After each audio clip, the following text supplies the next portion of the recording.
Bueno, vamos a hacer la segunda parte. La segunda parte del cuento de Navidad, que se cortó de golpe. O sea, no es que yo lo cortara. La cámara ya tiene años y por lo visto y la tarjeta gráfica tampoco no tiene mucha capacidad y al llegar a cierto tiempo de trabajo la cámara se calienta y se corta. Bueno, a ver, estábamos en que yo estaba en la calle del Orden jugando, tenía prácticamente 9 años, era un chaval de muy buena fe, tonto perdido, porque me creía que lo de los angelitos y que los reyes magos me los tragaba, y lo de los niños y las cigüeñas, lo que os he contado. Y estaba desesperado porque no me salían los cálculos, no me salía nada. Y en aquel momento, en la calle del Orden donde estábamos, por la otra acera subió una chica joven embarazada. Y no sé qué comentario hice yo, decía, esta pobre chica, mira cómo tiene el vientre, que tal y cual. El maineri, ese chaval, me mira así y me dice, Andreu, que esta chica está embarazada. Yo dije, ¿embarazada? No sé, yo no sabía lo que era la palabra embarazo ni nada. Y me dice, sí, que lleva al niño dentro del vientre. Digo, ¿qué? Dice, sí, Andreu. Los niños se fabrican en el vientre de las mujeres porque los padres y las madres hacen el amor. Yo la palabra amor a mí no lo relacionaba con lo que quería decir. Y me dice, sí, y me explicó un poco el tema del palito y el agujerito, etcétera. Y me dijo que el niño estaba dentro de la barriga. Le dije, está loco, que dentro de la barriga, qué burrada, ¿no?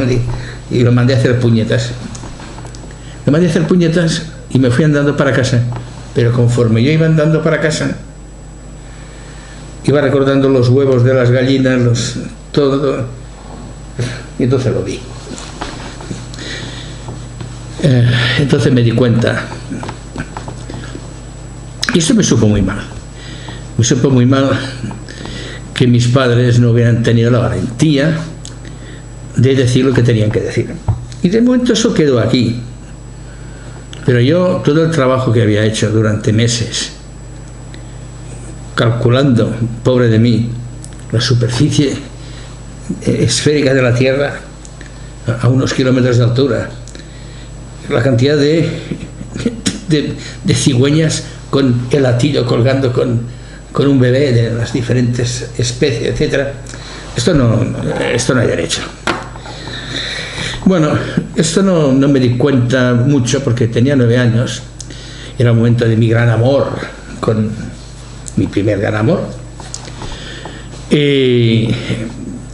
Pero cuando llegó a los 14 años la cosa fue diferente.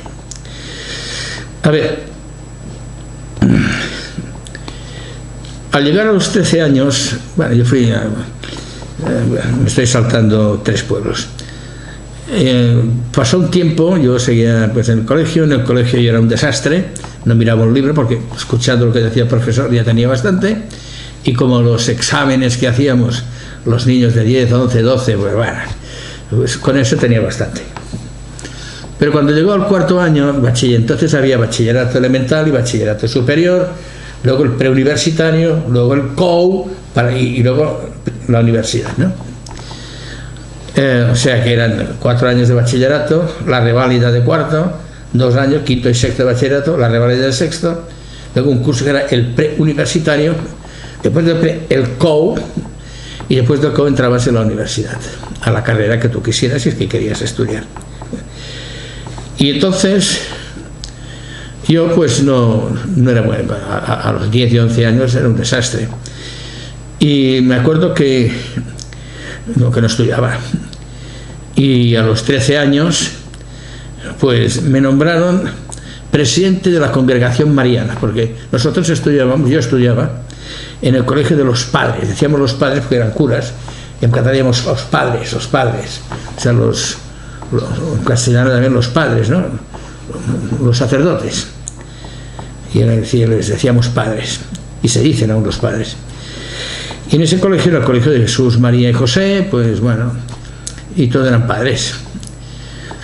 Y en el colegio ese también tenían a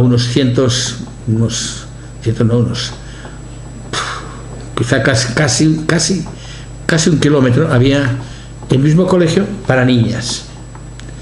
El colegio para niñas estaba y está todavía en Paseo de Fabra y Puig, esquina Meridiana, esquina Avenida de la Meridiana, y el colegio nuestro de niños estaba en el Paseo de Fabra y Puig abajo, en la calle de San Sebastián, tocando la calle de San Sebastián, que era el colegio de niños que estaba tocando a donde todavía hoy está el campo de fútbol del equipo del San Andrés,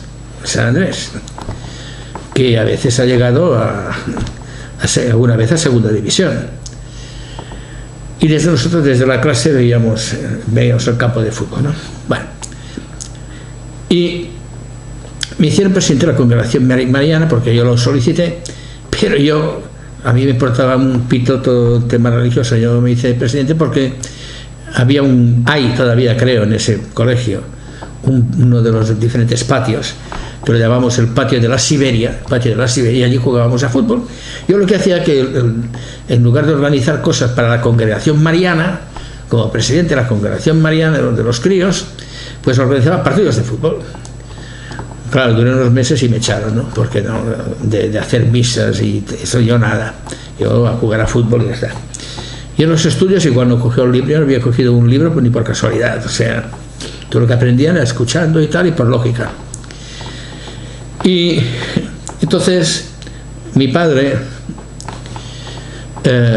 viendo que su hijo era una calabaza, porque no cogía un libro ni por asomo, y ya tenía 13 años, y vendría el año siguiente el cuarto de bachillerato, igual no hubiera aprobado, me cogió por una oreja en verano y me puso a trabajar en la fábrica que teníamos, que era donde yo me formé después como ingeniero y como todo, la empresa EVA y la empresa IRSA. IRSA es IRSA, Industrias Reunidas de San Andrés.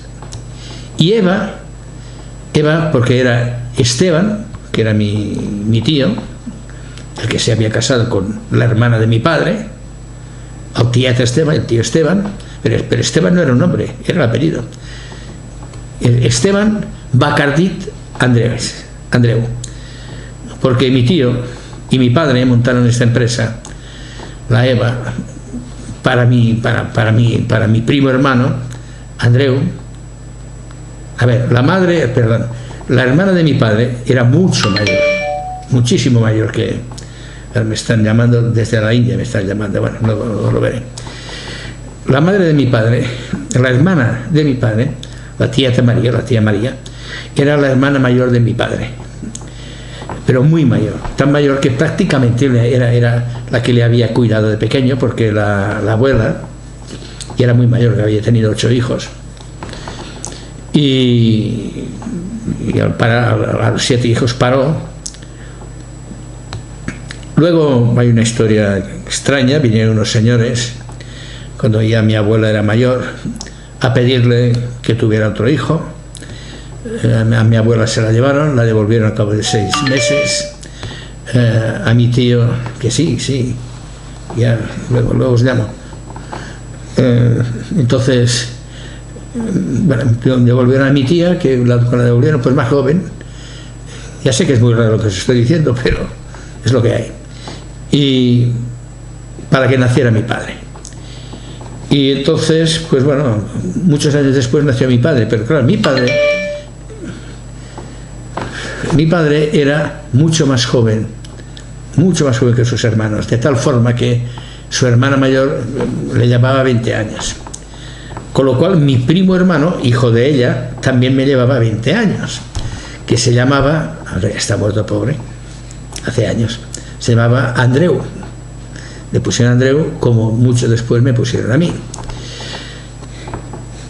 Y mi tío Esteban, el señor Esteban Gili, el señor Esteban, y mi padre montaron esta empresa para Andreu Esteban, mi primo hermano, que luego fue mi padrino, era mi padrino. Cuando yo nací él ya tenía 20 años, mi primo, y yo fui como si fuera su hijo porque él no podía tener hijos. Y entonces, claro, mi tía, pues como su hermanito había nacido, por eso que digo de la abuela, se la llevaron, la devolvieron, tal. Bueno, tenía 20 años más que él. Pues cuando yo nací, mi primo ya tenía 20 años. Y hicieron esta empresa, la EVA, Esteve Bacardit Andreu, EVA, que era un taller mecánico. Era la idea de entonces, era un taller que hacía de todo. Había fresas, había tornos, había rectificadoras, taladros, todo tipo de... Un gran taller que hacía de todo. Y que estaba en el polígono industrial de los Besós, cerca de donde estaba entonces la Maquinista Terrestre y Marítima, una gran empresa que era la Maquinista Terrestre y Marítima, que ahora es un complejo lúdico grande donde hay cines, hay restaurantes, tiendas, de todo, a imagen y semejanza de lo que yo estuve explicando hace un par de días, de una central en un determinado sitio donde también habrá todo ese tipo de cosas, ¿no? Bueno, esa empresa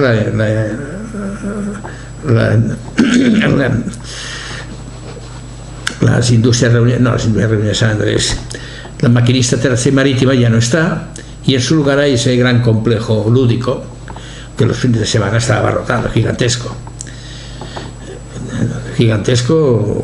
prácticamente como lo que queremos hacer nosotros, casi.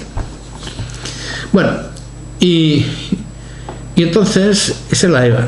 Y después, cuando eso fue bien, mi padre y mi tío y mi primo, que entonces ya tenía 18 años y tal, montaron la IRSA, las Industrias Reunidas de San Andrés, que ya pasó a un nivel superior y hacía máquinas especiales, máquinas para hacer máquinas.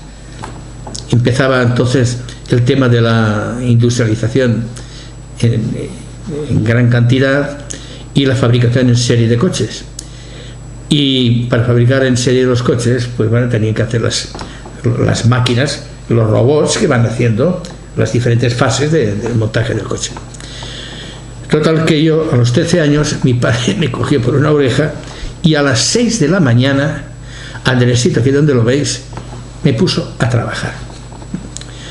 Para que viera el que... Y yo cuando llegué allí, me recibe mi primo, que era mi padrino, y me dijo, Andreuet, me llamaban Andreuet, ¿qué quieres?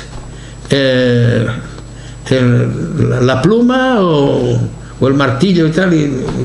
Que es una broma que hacen a todos. Y yo pues caí en la trampa, yo dije, no, la pluma.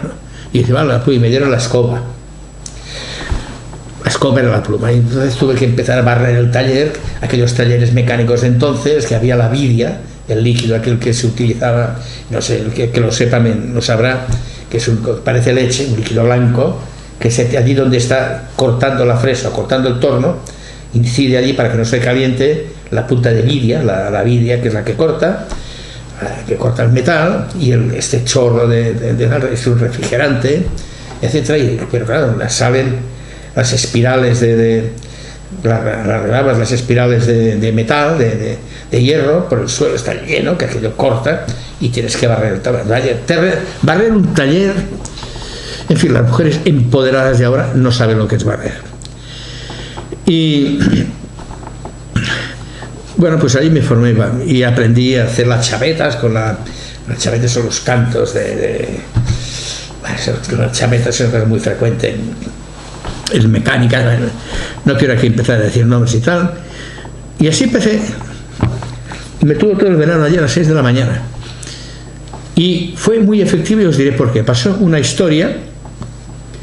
Yo me encontré entonces rodeado de niños mayores que yo, que trabajaban, no iban a colegio, no estudiaban, no tenían la suerte que tenía yo de estar estudiando a los 13 años y 14 años con la esperanza de poder hacer una carrera después.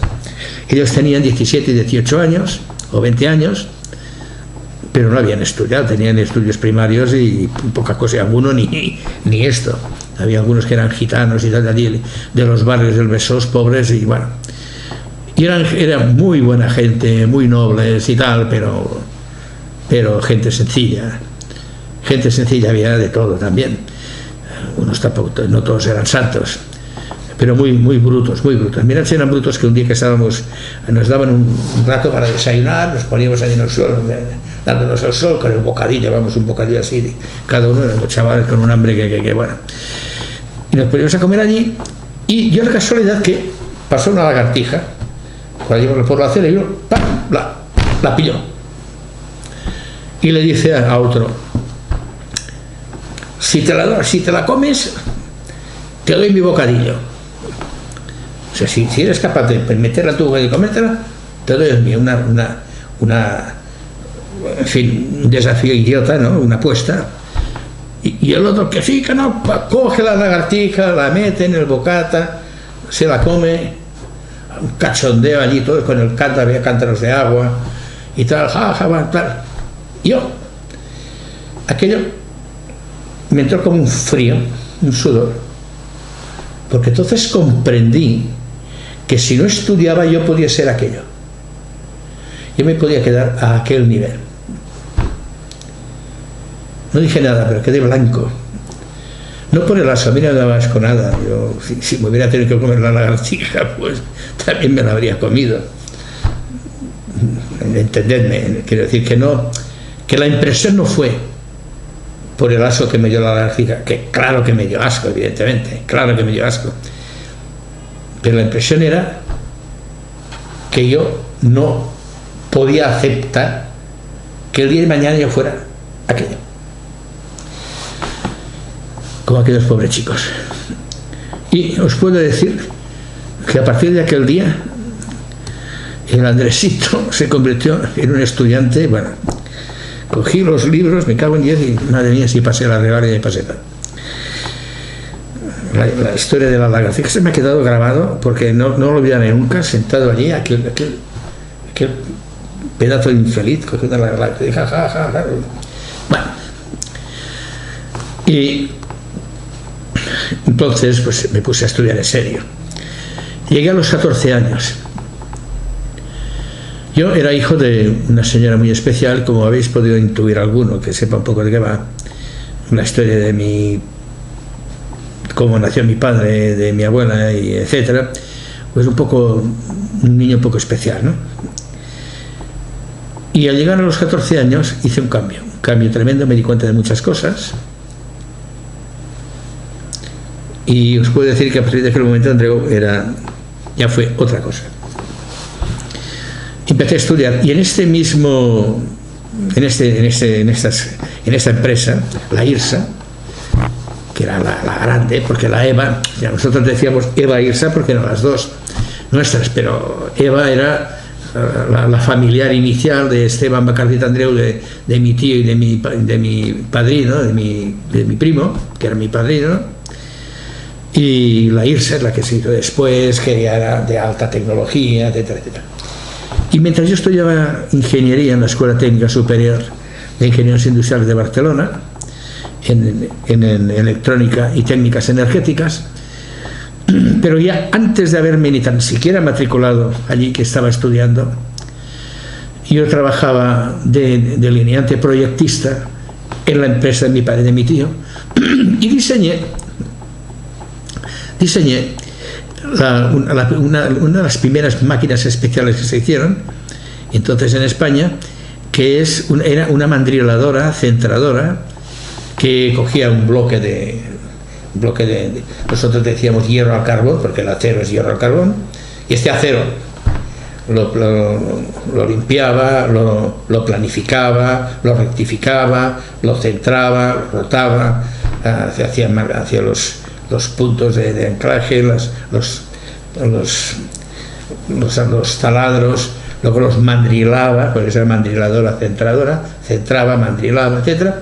Todas las operaciones de las dos partes del diferencial de un camión que entonces estaba mucho de moda, que era el Ebro. Ese camión en Inglaterra se llamaba el Thames, el Támesis, el Thames. En España le pusieron Ebro. Ahora De hace un tiempo ha vuelto a aparecer la Ebro, está haciendo propaganda de la Ebro y tal. Bueno, pues el diferencial de ese camión lo hacía en la cadena en serie una máquina mandiladora centradora que hacía la mayor parte de las operaciones de este diferencial. Y esta máquina, que aún tengo los planos aquí, os podemos enseñar, que me costó unas cuantas tardes, unos cuantos sábados, porque durante la semana estudiaba y tal. Entonces dibujábamos, no como ahora con ordenador, entonces era con la tinta china, y con la regla y tal. Y cuando había una mancha tenías que rascar, poner pocos talco, planificar el papel, volver a escribir, bueno. Y a veces tenías que volver a hacerlo todo y tal.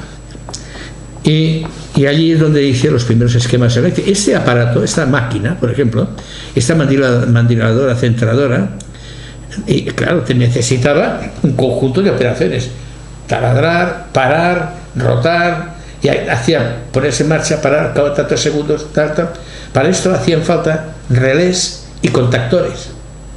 Ahora, en una, que no sé dónde está, sí, está en la cámara. Estoy buscando una tarjeta gráfica que está en la cámara. Ahora todo eso está en una tarjeta gráfica, sí, pero entonces era un armario eléctrico. Tenías un armario que era más grande que tú, al lado de la máquina, y ahí estaban los circuitos con los relés, los contactores, etcétera, de esta máquina. Y allí fue donde me formé. Después ya pasé a medicina. Y una historieta importante, curiosa. Una de las cosas que hicimos con mi primo, que era como mi padre, porque tenía 20 años más que yo era su juguete, ¿no? Pero entonces yo ya, cuando digo esto, yo tenía 19 años, y diseñamos el maniobrito, que eso es una cosa que la tengo aquí y que la volveremos a hacer. El maniobrito era un coche pequeñito, que lo intentamos hacer primero sobre la base de un 600, que le cortamos el motor de atrás, lo pusimos recto y el motor se lo puse delante para que tuviera motor delante y tracción delante, y no quedó muy bien la cosa. Y después lo hicimos copiando la Isetta. La Isetta era como un coche, que lo conozca, muy pequeñito así, como medio huevo, con 3 ruedas. Bueno, 3 ruedas no, nuestro tenía 4, pero igual que la Isetta, muy juntas de atrás, pero no tan juntas como la Isetta. Era una separación así, y delante pues un poco más de 1 metro, porque eso era muy pequeño. Y era... lo importante de ese coche no era que fuera grande o pequeño, ni que tuviera tracción delante por primera vez. No existían coches con tracción delante entonces. La Isetta porque prácticamente tenía 3 ruedas. Lo importante de ese coche es que era un motor de agua. Comprenderéis que yo entonces ya estaba buscando los temas de energía, etcétera, etcétera. Y fue un cachondeo que nos llevamos con mi primo y yo, porque me decía: Andreu, esto no nos lo van a dejar, ¿no? Y era un sistema en que, como teníamos la electricidad que queríamos, yo no quería enseñarlo de la electricidad, pero sacábamos, el agua la descomponíamos en hidrógeno y oxígeno. Y el hidrógeno iba al carburador, porque entonces en aquella época había taxis que iban con butano, y nosotros aprovechamos el carburador de gas en lugar de gasolina, del butano, lo adaptamos un poco y tal para el hidrógeno, que el hidrógeno es muy filtrable. El problema del hidrógeno es que es filtrable y explota fácilmente con el oxígeno y es peligroso. Y todo el circuito tenía que estar muy, muy sellado. Eran circuitos de metal, no podían ser tubos de goma y tal. Al principio hicimos el coche mal porque no hice un compresor intermedio, y entonces cuando yo daba gas, pues burbujeaba el agua para recoger hidrógeno y el coche no aceleraba. Y luego cuando el gas llegaba, entonces salía corriendo. O sea, tuvimos que hacer un compresor intermedio para mantener siempre la presión. Bueno, detalles tontos, pero este coche evidentemente funcionaba con agua. O sea que tú podías llevártelo al desierto y si terminaba el agua te podías hacer pipí en el depósito y seguías. Imaginaros esto hace 50 años, 60 años, me habría cargado todo el show que ha habido, un gran negocio mundial con el petróleo y tal, todo, hacer puñetas, porque eso habría servido para todo. Y con el coche lo registramos, tal, fuimos con mi primo a intentar matricularlo y que nos lo dejaran. Bueno, se armó un follón allí en la oficina de registro, que estaba tal, nos volvimos al cabo de unos días.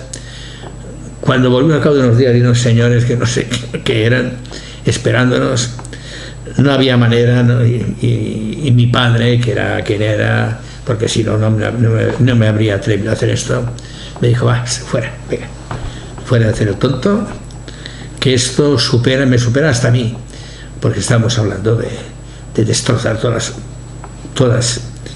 las fortunas mundiales. Pero era un coche de agua, motor de agua, ¿vale? Motor de agua, en aquella época no se había hablado nunca de esto, pero la explosión del hidrógeno con el oxígeno es la explosión más fuerte que hay en la naturaleza, de óxido de reducción, y funcionaba de coña. Y esto es una juerga que podemos volver a hacer según cómo vayan las cosas, ¿no? Bueno, pues dicho lo de la lagartija y lo del motor de agua, pues bueno, yo pasé a la escuela de ingenieros y cuando acabé, a cabo de un tiempo me matriculé en medicina, porque yo necesitaba saber el máximo posible de lo que se sabía aquí, de biología, de electrónica, a ver lo que podía hacer, lo que no podía hacer sin meter la pata. Y entonces, pues, seguí. O sea, hice medicina general y cirugía, que es la carrera normal aquí en España en aquella época. Después me matriculé en pediatría, con la idea de pasar a ginecología. Cuando estaba en el tercer año, la pediatría son 3 años, la ginecología 3 años. O sea, hice medicina, que eran 6 años. Cuando acabé medicina, pediatría, y el tercer año de pediatría, que es neonatología, o sea, el pediatra, tienes que ser médico general. Después matricularte en pediatría, en la especialidad que quieras, ¿no? Entonces, en aquella época, pediatría eran 3 años. Pues al tercer año de pediatría haces neonatología. El neonatólogo es el que hace. Ahora me llama Roger, te voy a matar. Voy a quitar esto porque si no, la culpa es mía, la del pobre Roger. Ara parlarem, Roger, ara parlarem. Y entonces, pues tú haces 3 años el tercer año de pediatría es neonatología, y el neonatólogo es el que está en la sala de partos, el pediatra que está en la sala de partos, ayudando a la reanimación del bebé, etcétera, etcétera. Y a mí me fue bien, porque me matriculé de primer año de ginecología, o sea que mientras estaba haciendo tercero de pediatría hice el primero de ginecología. Y cuando acabé ginecología, yo tenía mucho contacto con el doctor Antonio Puigvert Gorro, que era un hombre que me quería mucho. Antonio Puigvert conocía mucho a mi madre, habían crecido juntos de pequeños y tal. Y entonces me facilitó la estancia en la Fundación Puigvert, como si fuera... Yo era el hijo que él siempre había querido tener. Tenía un hijo y una hija. El hijo era una calabaza, un chaval que había subido teniéndolo todo y no había agradecido nada. La chica no, la chica era bastante mona y era bastante despierta, pero un poco burra y tal, ¿no? Que ya en aquella época una chica que decía que los padres no la comprendían y tal y cual. Y bueno, total que se enamoró de mí y yo no solo me gustara, pero total que no compartía esto y tenía un problema porque cada vez que iba a casa del doctor Puigvert pues me encontraba ella y bueno, yo quería quedar bien con el padre, bien con la hija, bien con todo y bueno, cosas que bueno. Y en la Fundación Puigvert entonces era cuando había el doctor Marina y el doctor Poal, doctores Poal y Marina, que estaban intentando crear una nueva especialidad que era la andrología.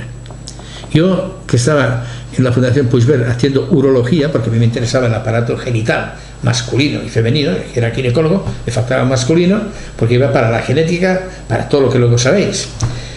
Y entonces tengo aquí el título de socio fundador de la escuela de andrología. Fue de los primeros andrólogos del mundo, que el andrólogo es el ginecólogo del hombre, para que me entendáis.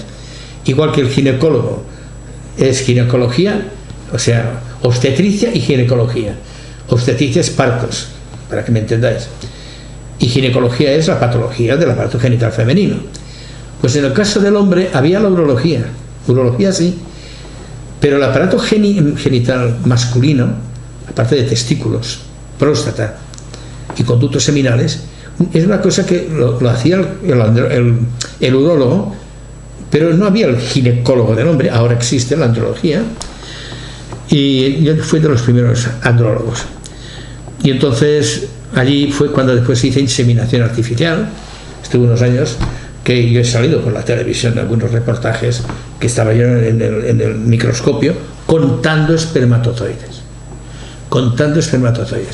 en unas placas de Petri que llevan unas cuadrículas.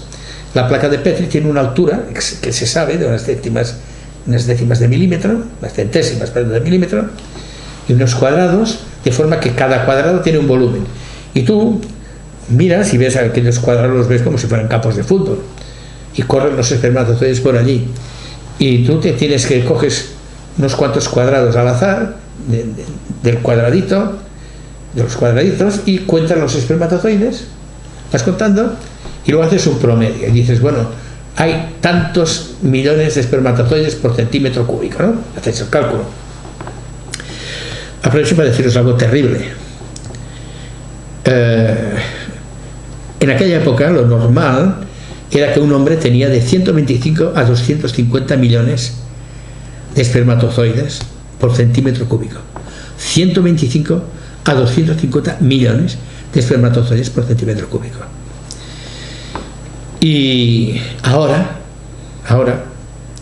yo hace años que estoy fuera, pero tengo hijas, tengo muchos hijos, y mi hija, pues con cada novio que tiene, ella quiere ser madre y quiere saber si funciona, y le hace hacer la prueba y me lo lleva, ¿no? Total que me encuentro con chicos de 30 y 40 años. Mi hija ahora tiene casi 40, 39, sí, más o menos, como la hija de Maribel, la Cristina, también tiene más o menos 40. Bueno, pues mi hija es Lilith, nosotros somos judíos, pero bueno, es Lili con T final, Lilith. Y la Lili, pues cada novio que tiene uno cada 3 meses, hasta que encuentre uno que funciona, lo agarra del mango, tú, hacerte la prueba, venga, a ver, tal, papá, ¿qué? Bueno, me encuentro con cifras de 15.000 por centímetro cúbico. De 125 millones a 250 millones por centímetro cúbico, cuando yo tenía los 20, casi 30 años de cuando estaba haciendo ya la última de las especialidades, a 15.000. Pero tened en cuenta que el número de espermatozoides es una cosa, pero luego están los que tienen las cabezas grandes, otros que tienen 2 cabezas, otros que no se mueven, otros que tienen mala estructura, otros que tienen movilidad tal, que estén bien, depende del porcentaje de los que están totalmente bien de espermatozoides. Ahora, de 15.000, a veces solamente hay un 30% que estén bien. Esto es lo que están haciendo la cultura woke, las izquierdas, todos los que os pensáis que Donald Trump es el malo. Donald Trump es el bueno. Lo hace mal, no lo hace bien, pero lo que está intentando está bien. Y los nazis no eran tan malos, y lo digo yo. Habría que explicar muchas cosas. Bueno, pues ahora se están cargando la humanidad. Lo que quieren es, con la cultura woke, eso de que todos somos bisexuales, esas barrabasadas, esas mamarrachadas, esos auténticos mamarrachos por la calle, con tatuajes, vestidos, o sea, aberraciones, que a los niños les dicen que tengas una colita no quiere decir que seas niño, o sea, Todo eso es para destruir la humanidad, porque quienes son los dueños de la humanidad ya no necesitan a la humanidad y quieren destruir la humanidad. Y contra esto está luchando Onion. Y acabemos el cuento. Bueno, yo seguí estudiando y entonces creé una empresa. Ya cuando ya era médico y tal, me casé una vez. Después, a cabo de muchos años, me separé por circunstancias y me casé otra vez, y ahora hace unos años me he casado otra vez, ¿no? Porque tenéis que entender que un chico tan guapo como yo, tan especial, yo me tengo que repartir. No puede ser que las chicas empoderadas de ahora no disfruten de Andresito, ¿no? Bueno, yo pues como soy muy equitativo y muy tal, pues me reparto en un ratito cada una y tal. Dicha la barbaridad que acabo de decir, pues bueno, con esa parte, por circunstancias, ha pasado esto en mi vida. Y con la segunda de mis señoras, pues a ver, yo cuando empecé a hacer de médico y tal, hice muchas cosas. Primero fui director científico de un laboratorio, después pasé al Hospital de San Pablo, de la mano del doctor Puigberto, una serie de cosas que os digo, y monté una serie de consultas, etcétera, para montar un centro de inseminación artificial, genética, la genética, que es lo mío, etcétera, etcétera, etcétera. Y también, y aquí ya tenía el proyecto Onion en la cabeza, y entonces monté una empresa que era Bacardí. Primero era Costa Brava Black Dog, porque yo empecé a trabajar como pediatra, gané una plaza por oposición en San Feliu de Guíxols. Y empecé a trabajar allí como pediatra, y allí cogí una casa muy grande, con unas tierras muy grandes, en un jardín enorme, que tenía unas cascadas de agua y tal, hice unos ríos en el jardín, unas cascadas. Allí toda esa agua luego iba a parar a unos espacios cerrados donde había aguas templadas para peces tropicales. Total, que hice una serie de experiencias y también de plantas, animales, cruces de todo, durante unos años. Y entonces monté Costa Brava Black Dog con una serie de razas de animales. Logré hacer un cruce fértil de faisán y gallina, el Gallus faisán y el Gallus gallus. Los cromosomas de las aves son diferentes. Los gallos tienen no tienen cromosoma X y Y, sino tienen el Z y el V. El cromosoma Z y U es totalmente diferente. Y bueno, total, hice unas razas de gallinas, toda una serie de cosas, y que tuvo mucho éxito. Salí en los periódicos de todo el mundo. Después de Costa Brava Black Dog creamos Bacardí Biotechnics con una serie de médicos y de personas importantes que pusieron mucho dinero para hacer la empresa. No como ahora, porque entonces era una cosa que a mí me veían trabajar como jefe de servicio tal, y me tenía mucho respeto y creían en mí y pusieron mucho dinero y pusimos a hacer la empresa. Y ahí llegábamos a tener cientos de miles de gallinas de esta raza especial, pero además tomateras gigantes, berenjenas, árboles de berenjenas, no matas de berenjenas, y muchas cosas que son lo que el proyecto Salimenes, salud, alimento y energía. Pues la salud es sanidad, alimento es pues el A+B y todo ese tipo de cosas, y energía, tal. Ya lo intenté entonces, tuvo éxito, y hicimos un acuerdo, porque esto escaló rápidamente, porque salí en todos los periódicos del mundo, etcétera, y hasta la Unión Europea me pidió que colaborara en un estudio que se hacía de diferentes empresas como Monsanto, como Nestlé, y ganamos además a todas estas. Y entonces montamos un viaje. Era la época del bloqueo, estoy hablando de la época del bloqueo de Cuba. Tenía Cuba bloqueada. Yo no quería meterme en política, pero no quería que el pueblo cubano pasara hambre. Y entonces, con el Consejo Comarcal del Solsonès y el Ministerio de Agricultura aquí, montamos un viaje pagando Onion. Bueno, entonces no era Onion, era Costa Brava Bacardí Biotechnics. Y entonces ya era Solsonès Blackdoor. Solsonès Blackdoor. O sea, ya la pasé al Consejo Comarcal del Solsonès y a la empresa Solsonès Blackdoor, que vino entonces el presidente de Cataluña, era Jordi Pujol, que vino Jordi Pujol a ver lo que hacíamos, a saludarme. Muy bien hoy, muy bien hoy, muy bien hoy. No sabía el tío de qué iba nada, pero muy bien chico, muy bien chico. Bueno, que los políticos no tal. Vale, fuimos a Cuba, y en Cuba directamente en un viaje diplomático, porque había gente del ministerio que venía en mi séquito conmigo. Fuimos recibidos allí por todo el gobierno en peso, casualmente en la época que Castro no estaba en Cuba, que no se había movido de Cuba en su puñetera vida, y cuando yo estaba en París. Bueno, creo que es la única vez que Castro había salido de Cuba, y aún no sé ni cómo. Bueno, total, que me encontré allí, porque si no habría sido todo con él, no sé cómo habría ido.